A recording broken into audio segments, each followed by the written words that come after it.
এই মুহূৰ্তত লৈ আহিছো স্মাৰ্ট আৰক্ষীৰ আন এক লজ্জাজনক কাহিনী। এইবাৰ জনতাৰ সংবাদ মাধ্যমৰ আগত হাৰ মানিলে এইবাৰ আৰক্ষীয়ে 200 টকা আৰক্ষীয়ে লৈ নিলম্বন হল এইবাৰ আৰক্ষী এজন জোৱান। আপোনালোকে চাই লওক গ্ৰাফিক্স লাইভ। 200 টকা লৈ নিলম্বন আৰক্ষী সঞ্জয় কলিতা। বাইক আৰোহীয়ে হেলমেট পৰিধান নকৰাৰ বাবে ধন লোৱাৰ অভিযোগ। আৰক্ষী অধীক্ষক সুশান্ত বিশ্ব শৰ্মাৰ নিৰ্দেশত নিলম্বন আৰক্ষী বিষয়া সঞ্জয় কলিতা। ছচিয়েল মিডিয়াত ভাইৰেল হৈ পৰিছে এই ধন লোৱাৰ দৃশ্য। এইবাৰ জনতাৰ ৰোষত পৰিছে বুলি ক'ব লাগিব। আৰক্ষী স্মাৰ্ট আৰক্ষীৰ লজ্জাজনক কাহিনী আকৌ এবাৰ পুনৰবাৰ প্ৰতিফলিত হৈছে বুলি ক'ব লাগিব। স্মাৰ্ট আৰক্ষীৰ পুনৰ এক লজ্জাজনক ঘটনা প্ৰতিফলিত হৈছে বুলি ক'ব লাগিব। 200 টকা লৈ নিলম্বন আৰক্ষী সঞ্জয় কলিতা। বাইক আৰোহীৰ পৰা হেলমেট পৰিধান নকৰাৰ বাবে ধন লোৱাৰ অভিযোগ। ঘটনাটো আছিল যোৱাকালিৰ অৰ্থাৎ ঈদৰ দিনাখনে এই ঘটনা আৰু সামাজিক মাধ্যমত ভাইৰেল হৈ পৰিছে এই দৃশ্য। বৰপেটাৰ এই বিশেষ দৃশ্য আৰক্ষী অধীক্ষক সুশান্ত বিশ্ব শৰ্মাৰ নিৰ্দেশত নিলম্বন আৰক্ষী বিষয়া সঞ্জয় কলিতা সামাজিক মাধ্যমত ভাইৰেল হৈ পৰিছে। এইবাৰ সামাজিক মাধ্যমৰ প্লেটফৰ্মত আচলতে জনতাৰ ৰোষত পৰিছে আৰক্ষী বুলি ক'ব লাগিব। সামাজিক মাধ্যমৰ প্লেটফৰ্মত জনতাৰ ৰোষত পৰিছে। এবাৰ সংবাদ মাধ্যমৰ কাম সম্পন্ন কৰিলে জনতাই বুলি ক'ব লাগিব। এজন আৰক্ষী বিষয়া নিলম্বন হৈছে। এবাৰ সুশান্ত বিশ্ব শৰ্মাৰ আৰক্ষী অধীক্ষক সুশান্ত বিশ্ব শৰ্মাৰ নিৰ্দেশত এই নিলম্বনৰ ঘটনা সংঘটিত হৈছে বৰপেটাত সংঘটিত হৈছে এই ঘটনা। এবাৰ আৰক্ষী বিষয়া সঞ্জয় কলিতাই 200 টকা লৈছিলে।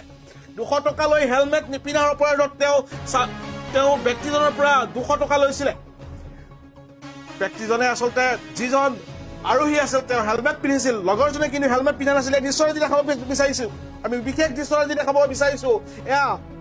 এয়া আৰক্ষীৰ কাণ্ড। এয়া 200 টকা হেলমেট লৈ তেওঁ বগা বাইক এখন লৈ আহিছে আৰু 200 টকা বিচাৰিছে। টকা কিমান আছে প্ৰথমতে সুধিলে। আচ্ছা, টকা নাই, 200 টকা আছে কেৱল। আৰু 200 টকাকেই দি তেওঁ এবাৰ তাৰ পৰা বাচিবলৈ লগা হ'ল আৰক্ষী বিষয়াজনৰ কবলৰ পৰা। এয়া আৰক্ষী বিষয়াৰ কাণ্ড বুলি ক'ব লাগিব আৰু নিলম্বন হৈ পৰিছে। সামাজিক মাধ্যমত এই বিশেষ দৃশ্যৰাজি ইতিমধ্যে ভাইৰেল হৈ পৰিছে। সামাজিক মাধ্যমত ভাইৰেল হোৱাৰ লগে লগে আৰক্ষী বিষয়াজনক নিলম্বন কৰিছে বুলি ক'ব লাগিব। এই মুহূৰ্তত ডাঙৰ খবৰ, জনতাৰ ৰোষত পৰিছে, জনতাৰ সংবাদ মাধ্যমৰ ৰোষত পৰিছে এইবাৰ আৰক্ষী বিষয়া। সংবাদ মাধ্যমৰ দ্বাৰা যি কাম সংঘটিত হ'ব লাগে এইবাৰ জনতাই সামাজিক মাধ্যমত দি সেই কাম কৰাইছে বুলি ক'ব লাগিব। নিশ্চয়কৈ আন এক ঘটনা সংঘটিত হৈছে পাণবজাৰত। যেনেদৰে এজন যুৱকক আৰক্ষীয়ে মাৰপিট কৰাৰ পাছত এগৰাকী মহিলাই তেওঁ সামাজিক মাধ্যমত তেওঁৰ মোবাইলত ফটো দি আৰক্ষীজনক আচলতে নিলম্বন কৰাইছিল। ঠিক তেনেদৰে আন এক ঘটনা সংঘটিত হৈছে এইবাৰ বৰপেটাত এটা বিশেষ দৃশ্যৰাজি দেখাবলৈ চেষ্টা কৰিছো। এয়া বিশেষ দৃশ্যৰাজি সংঘটিত হৈছে বৰপেটাত। আমি ফুল স্ক্ৰীনৰ জৰিয়তে সেই এম্পিয়েন্সৰ জৰিয়তে সেই বিশেষ দৃশ্যৰাজি দেখাবলৈ চেষ্টা কৰিছো।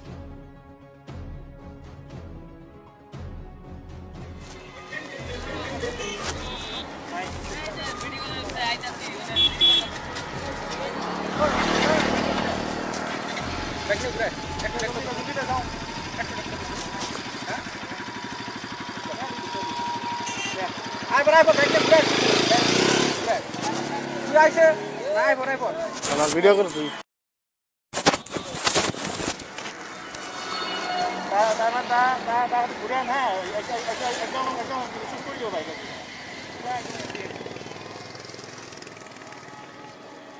কৰছি ইয়াৰ পাছত তেওঁ মন্তব্য আগবঢ়াইছে। সেই বিশেষ মন্তব্য আছে, সেই বিশেষ মন্তব্য আমি শুনাবলৈ চেষ্টা কৰিম। কিন্তু মই এই মুহূৰ্তত দেখাব বিচাৰিছো পুনৰ এইবাৰ পাণবজাৰ কাণ্ডৰ অনুৰূপ ঘটনা সংঘটিত হৈছে এবাৰ বৰপেটাত পাণবজাৰ। যেনেদৰে এজন আৰক্ষীয়ে এজন ডেলিভাৰী বয়ক আচলতে আক্ৰমণ কৰি এগৰাকী মহিলাই সামাজিক মাধ্যমত সেই বিশেষ ভিডিঅ' আপলোড কৰাৰ পাছতে আৰক্ষী বিষয়াজন নিলম্বন হৈছিলে, চৌদিশে হৈচৈ লাগি গৈছিলে। ঠিক তেনেদৰে অনুৰূপ ঘটনা সংঘটিত হৈছে বৰপেটাত।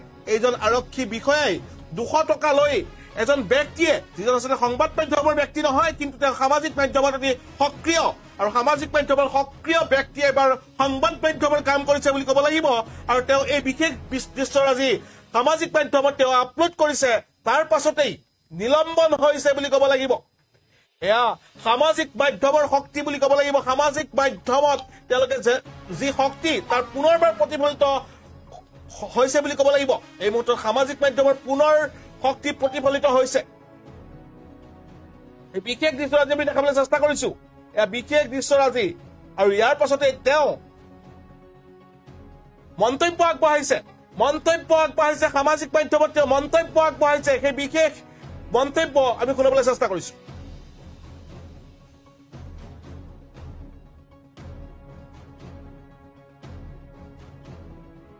মই বৰপেটাৰ পৰা কলকাতাৰ ফালে যাওঁতে কৰাচোন বেছি ব্ৰিজখন নাপাওঁতে তাতে মোক পুলিচজনে ৰাস্তাতে ৰখাইছে বাইক লৈ আহিবলৈ মোৰ বাইকৰ আগত ৰখাই পেলাই মোৰ হেলমেট নাছিলে কিন্তু মোৰ ড্ৰাইভাৰজনৰ হেলমেট আছিলে মোক ৰখাই পেলাই অলপ চাইডত আনিছে চাইডত লৈ পেলাই কৈ আছে কি মোক পইচা দি নহ'লে মই তোৰ বাইক উঠি লৈ মই থানাত ল'ম মই ভয়তে মানে তেতিয়া আৰু মই তেখেতক সুধিলো কিমান দিব লাগিব ক'লে যে মোক যিমান পাৰা দি দৈ মই ক'লো মোৰ লগতো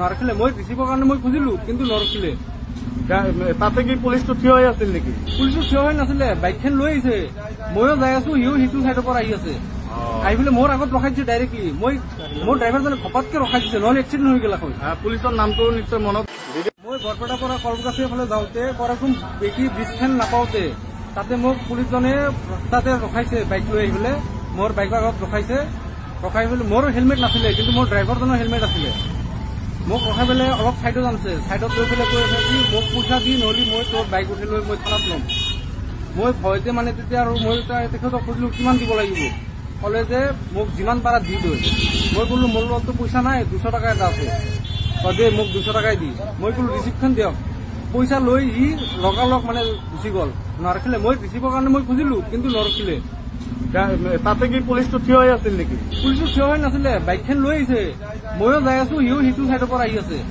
আহি পেলাই মোৰ আগত ৰখাই দিছে ডাইৰেক্টলি মোৰ ড্ৰাইভাৰজনে ঘপতকে ৰখাই দিছে নহ'লে এক্সিডেণ্ট হৈ গ'ল হয় পুলিচৰ নামটো নিশ্চয় মনত মই বৰপেটাৰ পৰা কলকাতাৰ ফালে যাওঁতে কৰাচোন বেছি ব্ৰিজখন নাপাওঁতে তাতে মোক পুলিচজনে ৰাস্তাতে ৰখাইছে বাইক লৈ আহিবলৈ মোৰ বাইকৰ আগত ৰখাই পেলাই মোৰ হেলমেট নাছিলে কিন্তু মোৰ ড্ৰাইভাৰজনৰ হেলমেট আছিলে মোক ৰখাই পেলাই অলপ চাইডত আনিছে চাইডত লৈ পেলাই কৈ আছে কি মোক পইচা দি নহ'লে মই তোৰ বাইক উঠি লৈ মই থানাত ল'ম মই ভয়তে মানে তেতিয়া আৰু মই তেখেতক সুধিলো কিমান দিব লাগিব ক'লে যে মোক যিমান পাৰা দি দৈ মই ক'লো মোৰ লগততো পইচা নাই 200 টকা এটা আছে দে মোক 200 টকাই দি মই ক'লো ৰিচিপ্টখন দিয়ক পইচা লৈ সি লগালগ মানে গুচি গ'ল নৰখিলে মই ৰিচিভৰ কাৰণে মই খুজিলো কিন্তু নৰখিলে তাতে কি পুলিচ নিশ্চয়কৈ ব্যক্তিজনে মন্তব্য আগবঢ়ালে তেওঁক কেনেদৰে আচলতে আগচি ধৰি এই উক্ত আৰক্ষী বিষয়াজনে তেওঁৰ পৰা 200 টকা লৈছিলে ঈদৰ দিনাখন এই বিশেষ ভিডিঅ'টো ইতিমধ্যে সামাজিক মাধ্যমত ভাইৰেল হৈ পৰিছে আৰু এই বিশেষ ভিডিঅ'টো সামাজিক মাধ্যমত ভাইৰেল হোৱাৰ পাছতেই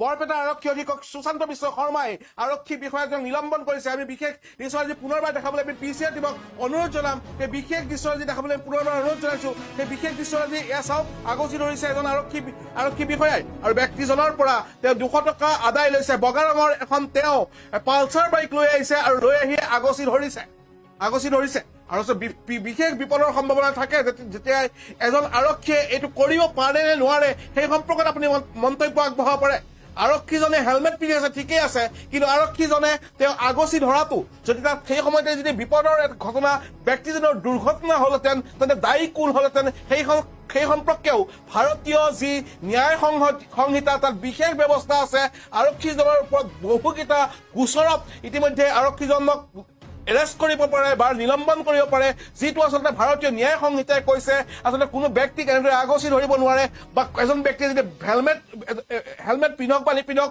তেওঁৰ পাছে আৰক্ষী চোচা ল'ব নোৱাৰে তেওঁৰ গাড়ীৰ যি চাবি সেই গাড়ীৰ চাবি কাঢ়ি লৈ যাব নোৱাৰে ঠিক তেনেদৰে আৰক্ষীজনে হেলমেট পিন্ধিছে ঠিকেই আছে তেওঁ মূৰত আচলতে যি টুপি পিন্ধিব লাগে সেই টুপি পিন্ধা নাই বুলি ক'ব লাগিব আৰু টুপি নিপিন্ধাৰ বাবে তেওঁৰ যি ইউনিফৰ্ম সেই ইউনিফৰ্মত পূৰ্ণতা নাই আৰু পূৰ্ণতা নাথাকিলে এজন আৰক্ষী বিষয়াই চালান কাটিব পাৰে নে নোৱাৰে বা এজন আৰক্ষী কনিষ্টবলৰ কিমান চালান কাটাৰ ক্ষমতা থাকে এজন SI কিমান ক্ষমতা থাকে সেই সম্পৰ্কে আছে জনসাধাৰণ ইতিমধ্যে জ্ঞাত হৈ পৰিছে সামাজিক মাধ্যমৰ পৰা বিভিন্ন আইনী জ্ঞানৰ পৰা ইতিমধ্যে সামাজিক মাধ্যমত সেই ব্যক্তিসকল সচেতন হৈছে সমাজ সচেতন হৈছে পাছলৈ এনেকে আৰক্ষী বিষয়াসকলে বা আৰক্ষীয়ে এনেধৰণৰ ভুল কৰিলে খবৰযোগ্য হ'ব নে নহ'ব সেই বিষয়েও বিশেষ প্ৰশ্ন আহিব। কিন্তু এইখিনি সময়ত ক'ব লাগিব সুশান্ত মিশ্ৰ শৰ্মাই বিশেষ পদক্ষেপ লৈছে আৰু এই পদক্ষেপত তেওঁ ব্যক্তিজনক যিজনে আচলতে আৰক্ষী বিষয়া তেওঁক নিলম্বন কৰিছে। এক মুহূৰ্তত ক'বলৈ গ'লে যি আচলতে সামাজিক মাধ্যমৰ সাংবাদিক বুলি ক'ব লাগিব, যিজনে এই বিষয়টো ইতিমধ্যে সামাজিক মাধ্যমত উপস্থাপন কৰিছে, ঠিক তেনেকৈ পাণবজাৰ আৰক্ষী পাণবজাৰত এগৰাকী মহিলাই যেনেদৰে উপস্থাপন কৰিছিলে এজন যুৱকক আৰক্ষীয়ে মাৰপিট কৰাৰ সময়ত, আৰু তেনে সময়তেই আন এক অনুৰূপ ঘটনা দেখিবলৈ পোৱা গৈছে বৰপেটাত।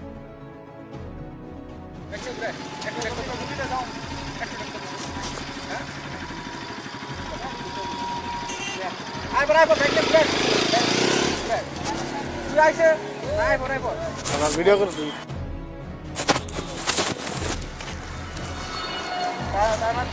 নিশ্চয়কৈ আমি মন্তব্য পুনৰবাৰ দেখাবলৈ চেষ্টা কৰিম।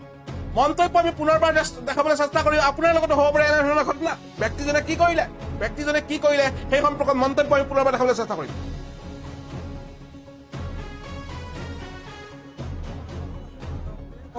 বেছি ব্ৰিজখন নাপাওঁতে তাতে মোক পুলিচজনে ৰাস্তাতে ৰখাইছে, বাইক লৈ আহিবলৈ। মোৰ বাইকৰ আগত ৰখাই পেলাই মোৰ হেলমেট নাছিলে, কিন্তু মোৰ ড্ৰাইভাৰজনৰ হেলমেট আছিলে। মোক ৰখাই পেলাই অলপ ছাইডত আনিছে, ছাইডত লৈ পেলাই কৈ আছে কি মোক পইচা দি নহ'লে মই তোৰ বাইক উঠি লৈ মই থানাত ল'ম। মই ভয়তে মানে তেতিয়া আৰু মই তেখেতক সুধিলোঁ কিমান দিব লাগিব, ক'লে যে মোক যিমান পাৰা দি দৈ। মই ক'লো মোৰ লগততো পইচা নাই, 200 টকা এটা আছে, দে মোক 200 টকাই দি। মই ক'লো ৰিচিপ্টখন দিয়ক। পইচা লৈ সি লগালগ মানে গুচি গ'ল, নৰখিলে। মই ৰিচিপ্টৰ কাৰণে মই খুজিলোঁ, কিন্তু নৰখিলে। তাতে কি পুলিচটো থিয় হৈ আছিল নেকি? পুলিচটো থিয় হৈ নাছিলে, বাইকখন লৈ আহিছে। ময়ো যাই আছো, সিও সিটো চাইডৰ পৰা আহি আছে। আহি পেলাই মোৰ আগত ৰখাই দিছে ডাইৰেক্টলি। মোৰ ড্ৰাইভাৰজনে ঘপতকে ৰখাই দিছে, নহ'লে এক্সিডেণ্ট হৈ গ'ল। পুলিচৰ নামটো নিশ্চয় মনত। মই বৰপেটাৰ পৰা কলমগাছীৰ ফালে যাওঁতে কৰাচোন বেছি ব্ৰিজখন নাপাওঁতে তাতে মোক পুলিচজনে ৰাস্তাতে ৰখাইছে, বাইক লৈ আহিবলৈ। মোৰ বাইকৰ আগত ৰখাই পেলাই মোৰ হেলমেট নাছিলে, কিন্তু মোৰ ড্ৰাইভাৰজনৰ হেলমেট আছিলে। মোক ৰখাই পেলাই অলপ ছাইডত আনিছে, ছাইডত লৈ পেলাই কৈ আছে কি মোক পইচা দি নহ'লে মই তোৰ বাইক উঠি লৈ মই থানাত ল'ম। মই ভয়তে মানে তেতিয়া আৰু মই তেখেতক সুধিলোঁ কিমান দিব লাগিব, ক'লে যে মোক যিমান পাৰা দি দৈ। মই ক'লো মোৰ লগততো পইচা নাই, 200 টকা এটা আছে, দে মোক 200 টকাই দি। মই ক'লো ৰিচিপ্টখন দিয়ক। পইচা লৈ সি লগালগ মানে গুচি গ'ল, নৰখিলে। মই ৰিচিপ্টৰ কাৰণে মই খুজিলোঁ, কিন্তু নৰখিলে। তাতে কি পুলিচটো থিয় হৈ আছিল নেকি? পুলিচটো থিয় হৈ নাছিলে, বাইকখন লৈ আহিছে। ময়ো যাই আছো, সিও সিটো চাইডৰ পৰা আহি আছে। আহি পেলাই মোৰ আগত ৰখাই দিছে ডাইৰেক্টলি। মোৰ ড্ৰাইভাৰজনে ঘপতকে ৰখাই দিছে, নহ'লে এক্সিডেণ্ট হৈ গ'ল। পুলিচৰ নামটো নিশ্চয় মনত। মই বৰপেটাৰ পৰা কলমগাছীৰ ফালে যাওঁতে কৰাচোন বেছি ব্ৰিজখন নাপাওঁতে তাতে মোক পুলিচজনে ৰাস্তাতে ৰখাইছে, বাইক লৈ আহিবলৈ। মোৰ বাইকৰ আগত ৰখাই পেলাই মোৰ হেলমেট নাছিলে, কিন্তু মোৰ ড্ৰাইভাৰজনৰ হেলমেট আছিলে। মোক ৰখাই পেলাই আৰক্ষীক আচলতে চাকৰিৰ পৰা নিলম্বন কৰিব পাৰিছে এইবাৰ সামাজিক মাধ্যমে। সামাজিক মাধ্যমৰ শক্তিৰ প্ৰভাৱতেই আচলতে এই যিজন বৰপেটাৰ যুৱকজনে যি কাণ্ড আচলতে কৰিলে, তাৰ বাবেই আৰক্ষী বিষয়া এজন নিলম্বন হ'ল। নিশ্চয়কৈ সামাজিক মাধ্যম বৰ্তমান আচলতে সক্ৰিয়, আৰু সামাজিক মাধ্যমৰ শক্তি পুনৰবাৰ প্ৰতিপন্ন হ'ল এইখন অসমতে। ধন্যবাদ জ্ঞাপন কৰিছো। চাই থাকিব DB নিউজ।